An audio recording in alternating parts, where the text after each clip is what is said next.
ಇವತ್ತಿನ ದಿನ ನಾವೆಲ್ಲರೂ ಕೂಡ ತಲೆ ತಗ್ಗಿಸುವಂಥ ಒಂದು ಪ್ರಸಂಗ ಈಗ ಎದುರಾಗಿದೆ.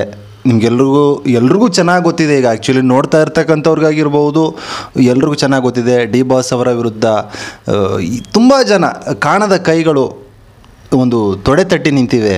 ಏನು ಹೇಳೋಕೆ ಹೊರಟಿದ್ದಾರೆ ಇವ್ರ ಬಗ್ಗೆ? ಸರ್, ಮೊದಲನೇದಾಗಿ ದರ್ಶನ್ ಸರ್ಗೆ, ನನ್ನ ತಾಯಿ ದರ್ಶನ್ ಸರ್ ಇಬ್ಬರು ಒಂದೇ ಸ್ಥಾನ ಸರ್. ಅವರಿಬ್ಬರು ನೆನೆಸ್ಕೊಂಡು ಅವ್ರು ಕೊಟ್ಟಿರೋದು, ನನ್ನ ತಾಯಿ ಜೀವ ಕೊಟ್ಟರೆ ನಮ್ಮ ಡಿ ಬಾಸು ಜೊತೆಗೆ ಅವ್ರ ಹೆಸರು ನನಗೆ ಜೀವನ ಕೊಟ್ಟೈತೆ. ಅವ್ರು ನೆನೆಸ್ಕೊತೀನಿ. ಯಾರು ಎಷ್ಟೇ ಮಾತಾಡಲಿ, ಏನೇ ಮಾಡಲಿ, ನಮ್ಗೆ ಅವ್ರ ದೇವ್ರ ಥರನೇ. ಅವ್ರು ನೆನೆಸ್ಕೊಂಡು ನಾನು ಮಾತು ಶುರು ಮಾಡ್ತೀನಿ. ನನಗೆ ಅರ್ಥ ಆಗದಿರೋವಂಥ ಕೆಲವೊಂದು ವಿಚಾರಗಳೇನೆಂದರೆ, ಇವಾಗ ಏನು ನಡೀತಾ ಇದೆ. ಸೊ ನಾನು ಶಫಿ ಬಗ್ಗೆ ಫಸ್ಟ್ ಮಾತಾಡ್ತೀನಿ ಸರ್. ನಮಗೆ ಈ ಕನ್ನಡ ಪರ ಹೋರಾಟಗಾರರು ಅಂದರೆ ಸೀರಿಯಸ್ ಆಗಿ ಅವ್ರ ಕಾಲು ಮುಟ್ಟಿದ್ರೂ ತಪ್ಪಿಲ್ಲ, ಆ ಥರ ಒಂದು ಗೌರವ ಇದೆ. ಅವರು ಈ ಬಾವುಟಕ್ಕೆ ಕೊಡುವಂಥ ಬೆಲೆ, ಈ ಬಾವುಟ ಅವ್ರ ಕೈಯಲ್ಲಿದ್ದಾಗ ಅಥವಾ ಅವ್ರ ಹೆಗಲ ಮೇಲಿದ್ದಾಗ ಅಥವಾ ಈ ಬಾವುಟ ಯಾವುದೇ ಒಂದು ಜಾಗದಲ್ಲಿದ್ರೂ, ಯಾವ ವ್ಯಕ್ತಿ ಮೇಲಿದ್ರೂ ಅವ್ರು ಕೊಡುವಂಥ ಬೆಲೆ ಬೇರೆ, ಇನ್ಕ್ಲೂಡಿಂಗ್ ಎಲ್ಲ ಕನ್ನಡಿಗರು ಸೇರಿ. ಆದರೆ ಶಫಿ ಅವರು ಇವತ್ತು ಒಂದು ಪದ ಬಳಕೆ ವಿಚಾರಕ್ಕೆ ಏನು ಮಾತಾಡ್ತಾರೆ, ನನಗೆ ತುಂಬ ಹರ್ಟ್ ಆಗಿದೆ. ಯಾಕಂದರೆ ಒಬ್ಬ ನಾರ್ಮಲ್ ಮನುಷ್ಯ ಬಳಸ್ತಾ ಇರೋಂಥ ಪದಗಳೇನಲ್ಲ ಸರ್, ಖಂಡಿತ. ಯಾಕಂದರೆ ಅವರು ಏನು ಕನ್ನಡ ಪರ ಹೋರಾಟಗಾರರಿಗೂ ದರ್ಶನ್ ಸರ್ಗೂ ಇವಾಗ ನಡೆದಿರೋಂಥ ವಿಚಾರಕ್ಕೂ ಏನು ಸಂಬಂಧನೇ ಇಲ್ಲದೇ ಕಾಂಟ್ರವರ್ಸಿಗೆ ಬರ್ತಾ ಇದ್ದಾನೆ. ಅದೊಂದು ತುಂಬ ಬೇಜಾರು. ಜೊತೆಗೆ ಈ ಶಫಿ ಅನ್ನೋನೊಬ್ಬ ನಕಲಿ. ಇದನ್ನು ಮನಸ್ಸು ಮುಟ್ಕೊಂಡು ಹೇಳ್ತೀನಿ ಸರ್. ಯಾಕಂದರೆ ಇವಾಗೇನು ಶಫಿ ಅವರು ನಾನು ಕನ್ನಡ ಪರ ಹೋರಾಟಗಾರ ಅಂತ ಈ ಒಂದು ಶಾಲನ್ನ ಬಳಸ್ಕೊಂಡು ನಾನು ಅವನ್ನ ಅವರಿಂದ ಸ್ವಲ್ಪ ಸಂಘಗಳು ಅಂದರೆ ಸ್ವಲ್ಪ ಜನಗಳಿದ್ದೇ ಇರ್ತಾರೆ ಸರ್. ಸೊ ರೀಸೆಂಟಾಗಿ ಯಾವುದೋ ಒಂದು ಸಿನಿಮಾ ರಿಲೀಸ್ ಆಗುತ್ತೆ, ತೆಲುಗು ತಮಿಳು. ಆ ಸಿನಿಮಾಗೆ ಬ್ಯಾನರ್ ಹಾಕ್ಸಿರ್ತಾರೆ. ಅದರಲ್ಲಿ ಇವನು ವಿತ್ ಇನ್ಕ್ಲೂಡಿಂಗ್ ಈ ಶಾಲ್ನ ಬಳಸ್ಕೊಂಡು ಆ ಬ್ಯಾನರಲ್ಲಿ ಫೋಟೋ ಹಾಕ್ಸಿರ್ತಾರೆ. ಅದು ಕನ್ನಡ ಪರ ಹೋರಾಟಗಾರನ ಸರ್? ನಾನು ಕೇಳೋಂಥ ಕ್ವಶನ್ನು, ತೆಲುಗಲ್ಲಿ ಬರೆದಿದ್ರು ಅಲ್ಲಿ. ಹೌದು, ಇವನು ಯಾರು ಸರ್? ಫಸ್ಟು ನನಗೆ ಡೌಟ್ ಆಗ್ತಾಯಿದೆ ಇವನು ಕನ್ನಡಿಗನ ಅಂತ. ನನಗೆ ಮನಸ್ಫೂರ್ತಿಯಾಗಿ ಡೌಟ್ ಆಗ್ತಾಯಿದೆ ಸರ್. ಇದು ನನಗೊಬ್ಬನಿಗಲ್ಲ, ಎಷ್ಟೋ ಜನಕ್ಕೆ ಡೌಟ್ ಆಗ್ತಾಯಿದೆ ಸರ್. ನೀನು ಹಾಕ್ಸು, ಡಿ ಬಾಸ್ಗೆ ಬೇಡಪ್ಪ. ಹೊಸ ಕಲಾವಿದರಿದ್ದಾರೆ, ಕನ್ನಡ ನಂಬ್ಕೊಂಡು ಬರ್ತಿರೋರು ಇದ್ದಾರೆ. ನೀನು ಫಸ್ಟ್ ಅಂಥವ್ರಿಗಾದ್ರೂ ಮಾಡಯ್ಯ. ಮಾಡೋಕ್ಕಾಗಿಲ್ಲ ಅಂದ್ರೆ ನೀನು ಮಲ್ಲಿರು ಮುಚ್ಕೊಂಡು, ಸಂಬಂಧನೇ ಇಲ್ದಿರೋ ವಿಚಾರಕ್ಕೆ ಬಂದು ಕುಡುಕ ಹೆಂಡ್ತಿ ವಿಚಾರಕ್ಕೆ ಇವನೇನಾದ್ರು ಕಾಸು ಕೊಟ್ಟು ಕುಡ್ಸೋಣ ಸರ್? ಇವತ್ತು ನಾರ್ಮಲ್ ಆಗಿ ಸರ್, ಇವತ್ತು ನಾನು ಒಂದು ಹೇಳೋಕ್ಕೆ, ಇವಾಗ ಸುಮ್ಮನೆ ಸರ್, ನನ್ನ ಬೆಸ್ಟ್ ಫ್ರೆಂಡು ಎಕ್ಸಾಂಪಲ್ ನೀವೇ ಅಂದ್ಕೊಳ್ಳಿ ಸರ್. ಏನು ಗುರು ಹಿಂಗೆ ಕುಡ್ದಿದ್ಯಾ ಅಂದರೆ, ನಿಮ್ಮ ಅಪ್ಪನ ಮನೆ ಕಾಸು ಕೊಟ್ಟಿದ್ಯಾ ಅಂತ ನೀವು ಕೇಳಲ್ವಾ ಸರ್? ಕೇಳ್ತೇನೆ. ನಾರ್ಮಲಾಗಿ ಯಾವ ಮೀಡಿಯಾ ಇಲ್ದೇ ಜಸ್ಟ್ ನಾವಿಬ್ಬರು ಟಾಕ್ ಮಾತಾಡುವಾಗಲೇ ಅಂತಲ್ಲಿ ಇವನು ಯಾವನು ಸರ್ ನಮ್ಮ ಬಾಸ್ ಬಗ್ಗೆ ಮಾತಾಡೋಕ್ಕೆ? ನಾವು ಮನಸ್ಸಲ್ಲಿ ಸರ್ ಅವತ್ತೇ ಹೇಳಿದ್ದೆ, ಪಾದಯಾತ್ರೆ ಹೋದಾಗ ಮನಸ್ಸಲ್ಲಿ ಅವತ್ತಿನ ಕಾಲದಲ್ಲಿ ಆ ಶ್ರೀರಾಮನಿಗೆ ಒಬ್ಬ ಪರಮ ಭಕ್ತ ಇದೆ ಸರ್, ಆಂಜನೇಯ ಅಂದ್ಬಿಟ್ಟು. ಆದರೆ ಇವತ್ತಿನ ಈ ರಾಮನಿಗೆ ಕೋಟ್ಯಾಂತರ ಜನ ಆಂಜನೇಯಂದ್ರಿದ್ದೀವಿ ಸರ್. ಒಬ್ಬ ಆಂಜನೇಯನಿಗೆ ಕಾಟಕ್ಕೇನೆ ಲಂಕೆ ಸುಟ್ಟೋಯ್ತು. ಈ ಥರ ಇವರು ಎಷ್ಟೇ ಲಂಕೆಗಳನ್ನ ಕಟ್ಕೊಂಡು ನಾಟಕ ಆಡ್ಕೊಂಡು ಬಂದ್ರು ಸರ್, ಬೆಂಕಿ ಹಚ್ಬಿಡ್ತೀವಿ, ಡೌಟೇ ಇಲ್ಲ. ಯಾಕಂದರೆ ಸರ್ ಆ ವ್ಯಕ್ತಿ ಪ್ರತಿ ತಿಂಗಳು ಏನು ಮಾತಾಡಿದ್ರು ಕಾಂಟ್ರವರ್ಸಿ, ಏನು ಮಾಡಿದ್ರು ಕಾಂಟ್ರವರ್ಸಿ. ಏನು ಸರ್ ಇದು? ಯಾರು ಸಹಿಸ್ಕೋತಾರೆ ಸರ್? ಇವರೆಲ್ಲ ಇವನು ಯಾವನ ಸರ್ ಶಫಿ? ಇವನು ಕುಡ್ಕಾನ ಪದ ಬಳಸೋಕ್ಕೆ ಇವನು ಎಷ್ಟು ರೈಟ್ಸ್ ಐತೆ ಸರ್? ಬೇರೆ ಎಲ್ಲೋ ಹೆಣ್ಮಕ್ಳು ಅತ್ಯಾಚಾರ ನಡೀತೈತೆ, ಇವ್ನು ಕೇಳೋಕೆ ಅಷ್ಟು ದಮ್ಮಿಲ್ವಾ ಹೋಗ್ಲಿ ಇವನಿಗೆ ಸರ್? ಇವ್ನು ಮಾಡ್ತಾ ಇರೋ ಕೆಲಸಕ್ಕೆ, ಈ ಶಾಲನ್ನ ಬಳಸ್ಕೋತಾ ಇರೋದಕ್ಕೆ ಕನ್ನಡ ಪರ ಹೋರಾಟಗಾರ ಅಂತ ಇವ್ನಿಗೆ ಅಟ್ಲೀಸ್ಟ್ ಆ ಬಿರುದು ಬೇಕಾ ಸರ್ ಇವನಿಗೆ? ಸರ್ ಎಂತೆಂಥವ್ರು ಇದ್ದಾರೆ ಸರ್, ರೂಪೇಶ್ ರಾಜಣ್ಣ, ಆಮೇಲೆ ಮುತ್ತಪ್ಪರೈ ಸರ್ ಕಡೆಯವರು. ಅವತ್ತಿನ ಕಾಲದಲ್ಲಿ ಆಯಿತು ಸರ್, ಡಾಕ್ಟರ್ ರಾಜ್ಕುಮಾರ್ ಸರ್ ಇರ್ಬೋದು, ಅಂಬರೀಷ್ ಅಣ್ಣ ಇರ್ಬೋದು, ವಿಷ್ಣು ಸರ್ ಇರ್ಬೋದು, ಅವ್ರ ಫ್ಯಾನ್ಸ್ಗಳು ಸರ್. ವಿಷ್ಣು ಅಪ್ಪಾಜಿ ಅವ್ರದ್ದು ಇದ್ರ ದಿನ ಶಾಲ್ಗಳನ್ನ ಹಾಕೊಂಡಿರ್ತೀವಿ, ಎಷ್ಟು ಗೌರವ ಇರುತ್ತೆ ಸರ್ ಅವ್ರು ಮಾಡೋಂಥ ಕೆಲಸ.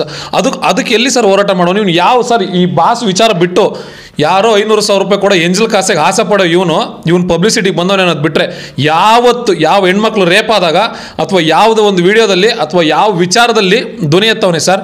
ಕರ್ನಾಟಕ ತೆಲುಗು ತಮಿಳು ಸಿನಿಮಾ ವಿಚಾರದಲ್ಲಿ ಇವನೊಬ್ಬ ಕೆಳಗಡೆ ಪೋಸ್ಟರ್ ಹಾಕಿಸ್ಕೊಂಡು ತಮಿಳಲ್ಲಿ ಅಲ್ಲಿ ಇರ್ತಾನೆ ಇವನು. ಇವನು ಯಾವನು ಸರ್ ನಮ್ಮ ಭಾಷೆಗೆ ಕುಡ್ಕ ಅನ್ನೋಕ್ಕೆ? ಇವನು ಯಾವ ನನ್ನ ಮಗ ರೈಟ್ಸ್ ಕೊಟ್ಟವನು ಸರ್ ಇವನಿಗೆ? ಸರ್ ಇವ್ರು ಹಂಗೇನಾದರೂ ಹೋಗ್ಬಿಟ್ಟು ನಾವು ದೂರ ಕೊಡ್ತೀವಿ, ನಾವು ಆ ಥರ ಮಾಡ್ತೀವಿ ಈ ಥರ ಮಾಡ್ತೀವಿ ಅಂದರೆ ಫಸ್ಟ್ ಹೇಳ್ತಾ ಇದೀವಿ ಕೇಳಿಸ್ಕೊಳ್ರಿ, ಯಾರಾದರೂ ಆಗಿರಲಿ ಸ್ವಾಮಿ, ನಮ್ಗೆ ಫಸ್ಟ್ ಒಂದು ವಿಡಿಯೋ ಮಾಡಿ ಹಾಕಿ ಸ್ವಾಮಿ, ನೋಡ್ರಪ್ಪ ನಾವು ದೂರ ಕೊಡ್ತಾ ಇದ್ದೀವಿ ಈ ವಿಚಾರಕ್ಕೆ, ನೀವು ಬನ್ನಿ ಅಂತ, ನಾವು ಬರ್ತೀವಿ. ಇವನ್ಗೆ ಆ ಲೆವೆಲ್. ಇನ್ನು ಲೇಡೀಸ್ ವಿಚಾರಕ್ಕೆ ಸರ್, ಒಬ್ಬರು ರೀಸೆಂಟಾಗಿ ಅಲ್ಲಿ ನಿಂತ್ಕೊಂಡು ಏನೋ ಹೇಳ್ತಾರಲ್ಲ, ಪದ ಬಳಕೆ ಗೌಡ್ತಿ ಸರ್. ಶಫಿ ಯಾರು ಸರ್? ಶಫಿ ಯಾರು ಸರ್? ನಾವು ಜಾತಿ ಬಗ್ಗೆ ಮಾತಾಡ್ತಾ ಇಲ್ಲ. ನಮ್ಮ ಡಿ ಬಾಸ್ ಅವ್ರು ಹೇಳ್ತಾರೆ ಸರ್, ಮುಸಲ್ಮಾನ್ ಬಾಂಧವರು ಖಂಡಿತ ಒಂದೊಂದು ಜಾತಿ ಬಗ್ಗೆ ಆ ಒಂದು ಗೌರವ ರೀತಿಯಲ್ಲಿ ಪದ ಬಳಕೆ ಮಾಡ್ತಾರೆ ಸರ್. ಕೆಲವೊಬ್ಬರು ಜಾತಿ ಪರ ವಿರೋಧ ಅಂತ ಮಾತಾಡುವಾಗ ಸರ್, ಒಬ್ಬರು ವ್ಯಕ್ತಿ ಹೇಳ್ತಾರೆ ಸರ್, ನಾನು ಯಾವ ಜಾತಿಗೂ ಕಲಾವಿದರು ಸೀಮಿತ ಅಲ್ಲ, ಎಲ್ಲ ಜಾತಿಯವರು ಸೇರಿ ಹಾಕಿರೋಂಥ ಒಂದು ಕೂಳು ನಾನಿಲ್ಲಿ ಇದ್ದೀನಿ ಅಂದ್ಬಿಟ್ಟು. ಆ ಮಟ್ಟಿಗಿನ ಒಂದು ಗೌರವವನ್ನು ಕೊಡ್ತಾರೆ. ಗೌರವ ಅಲ್ವಾ ಸರ್? ಮುಸಲ್ಮಾನ್ ಬಾಂಧವರು ಅಂತಾರೆ ಸರ್. ಇಲ್ಲಿ ನೋಡಿದ್ರೆ ಗೌಡ್ರು ವಿಚಾರಕ್ಕೆ ನಾನೊಬ್ಬರು ಗೌಡ್ರು ಅನ್ನೋ ವಿಚಾರನ ಆ ಅಮ್ಮ ಮಾತಾಡ್ತಾರೆ. ಸರ್ ಜಾತಿ ಅನ್ನೋದು ಬಿಟ್ಟರೆ ಇವಾಗ ಇದೆಲ್ಲ ಬಿಟ್ಟು ಸರ್, ನಾವು ಇನ್ಕ್ಲೂಡ್ ನಮ್ಮ ಜಾತಿ ಬಗ್ಗೆ ನಾವೊಬ್ಬರು ಗೌಡ್ರೆ ಸರ್. ಯಾವುದೇ ಜಾತಿ ಭೇದ ಭಾವ ಸರ್ ಅದು ಇಟ್ಕೊಂಡು ಬಂದಿಲ್ಲ ಸರ್. ನನ್ನ ಸ್ನೇಹಿತರು, ನನಗೆ ಬೆಸ್ಟ್ ಫ್ರೆಂಡ್ ನನ್ನ ಜೊತೆನೇ ಇರ್ತಾರೆ, ಇಸ್ಮಾಯಿಲ್ ಅಂದ್ಬಿಟ್ಟು, ನೀವು ನೋಡಿದ್ದೀರಾ, ಮುಸ್ಲಿಮ್ಸ್ ಸರ್. ಎಲ್ಲ ಜಾತಿ ಫ್ರೆಂಡ್ಸು ಇದ್ದಾರೆ ಸರ್. ಜಾತಿ ಅಲ್ಲ ಸರ್, ಫಸ್ಟು ನಾವೆಲ್ಲ ಕನ್ನಡಿಗರು, ಆಮೇಲೆ ಇಂಡಿಯನ್ಸ್, ಅದು ನೆನಪಿರ್ಬೇಕು ಸರ್. ಈ ಕಡೆ ಇದ್ರ ಬಗ್ಗೆ ಮಾತಾಡುವಾಗ ಈ ಕಡೆ ಅದೇ ಯಾರೋ ಒಬ್ರು ಲೇಡಿ, ನಾವು ಗೌಡ್ರು ಸಂಘ, ನಾವು ಮನುಷ್ಯರೇ ಕಣೆ, ಫಸ್ಟ್ ಮನುಷ್ಯರು. ಜಾತಿ ಅದೇ ಜಾತಿಯಲ್ಲಿ ಎಷ್ಟೋ ಜನ ಇವತ್ತು ಸರ್ ಜಾತಿಯಿಂದ ತಗೊಂಡೋದ್ರೆ ಸರ್, ಎಲ್ಲ ಜಾತಿಯವರು ಇವತ್ತು ವೃದ್ಧಾಶ್ರಮ ಅನಾಥಾಶ್ರಮದಲ್ಲಿ ಅವರಲ್ಲ ಸರ್, ಅದಕ್ಕೆ ಬರಲ್ವಾ ಸರ್ ಜಾತಿ? ಇವತ್ತಂತ ಅನಾಥಾಶ್ರಮ ಕಟ್ಟಕ್ಕೆ, ಅಂತ ವೃದ್ಧಾಶ್ರಮ ಕಟ್ಟಕ್ಕೆ ಒಂದು ಮಾತಾಡ್ದಾನೆ ಎಷ್ಟೋ ಜನಗಳಿಗೆ ಹೆಲ್ಪ್ ಮಾಡಿದ್ದಾರೆ ಸರ್. ಲೆಕ್ಕ ಆಗ್ತಾ ಹೋದರೆ ಕೋಟಿಗಟ್ಟಲೆ. ಇವ್ರ ಜೀವನ ಪೂರ್ತಿ ನಮ್ಮ ಡಿ ಬಾಸ್ಗೆ ಅವರು ರಕ್ತನ ಬಸ್ತು ಆ ರಕ್ತದ ಮೇಲೆ ನಮ್ಮ ಬಾಸ್ನ ನಡೆಸಿದ್ರು ತೀರಲ್ಲ ಸರ್. ಆ ಥರ ಒಬ್ಬ ವ್ಯಕ್ತಿ ಬಗ್ಗೆ ಇವರು ಕುಡ್ಕ ಅದು ಇದು ಹೆಂಡ್ತಿ ಸರ್. ಇನ್ನು ಅವಳು ಒಂದಿದ್ದು ವಿಚಾರಕ್ಕೊಂದು ಹೇಳ್ತೀನಿ ಸರ್. ನೀವೇ ಆಗಲಿ ಸರ್, ನನಗೊಬ್ರು ಬೆಸ್ಟ್ ಫ್ರೆಂಡ್ ಇರ್ತಾರೆ, ನಾಳೆ ಮದುವೆ ಆಗಿರೋ ವಿಚಾರ ಯಾರೇ ಆಗಲಿ ಸರ್, ಒಬ್ಬರು ಲೇಡಿಗೂ ನಮ್ಗೆ ಸಂಬಂಧಪಟ್ಟವ್ರಿಗೆ ಅವಳು ಅಂತ ನಾವು ಅಂದಿಲ್ವಾ ಸರ್? ನಮ್ಮ ಬಾಸ್ಗೆ ಒಂದು ನಾಟಕ ಆಡೋಕ್ಕೆ ಬರಲ್ಲ.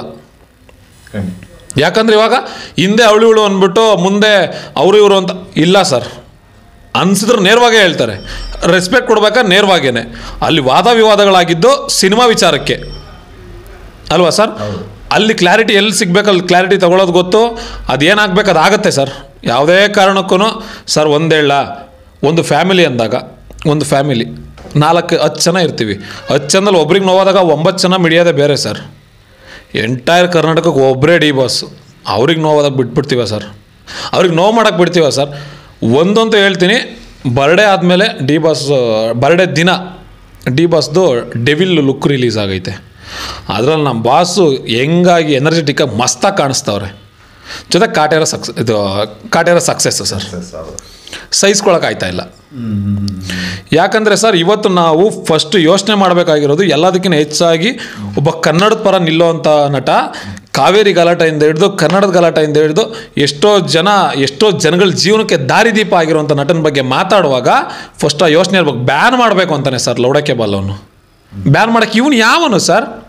ಯಾವ ವಿಚಾರಕ್ಕೆ ಬ್ಯಾನ್ ಮಾಡಬೇಕು ಸರ್? ರೇಪ್ ಮಾಡಿದವ್ರನ್ನ ಸಾಯಿಸಬೇಕು ಅಂತ ಹೇಳಿದ್ದು ಡಿ ಬಾಸು ಸರ್. ಖಂಡಿತ. ಒಬ್ಬ ಯೋಧರು ಕಣ್ಣಲ್ಲಿ ನೀರು ತುಂಬಿಕೊಳ್ತೆ ಸರ್. ಫೆಬ್ರವರಿ 14 ಆ ಒಂದು ಇನ್ಸಿಡೆಂಟ್ ಆದಮೇಲೆ